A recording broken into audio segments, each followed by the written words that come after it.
pangorbananmu kaanggit dening Wahyu Nurzain.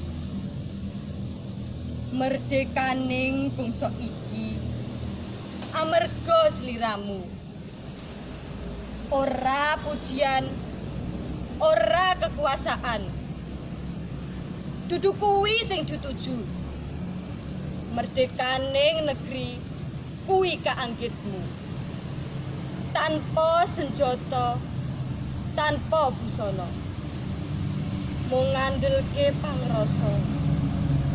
Rasa pengen merdeka. Merdeka utawa mati ya mung siji kuwi.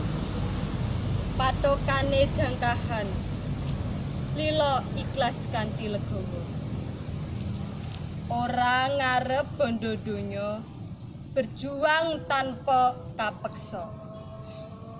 Utawa anak putu bisa mulya, bebas ora ana londo. Kapinginan awujud pangorbanan, rela ninggal keluarga, nggo barang berharga, ninggalke rasa duka. Kanggo anak bojo uga mertua, dedonga marang Gusti, namung siji kuwi senjata utama menawa kabejan awak iki.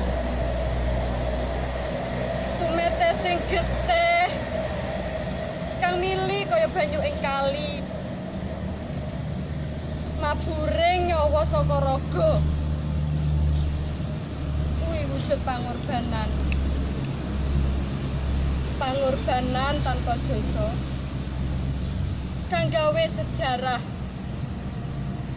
aman lan merdekaning bangsa merga sliramu pahlawan.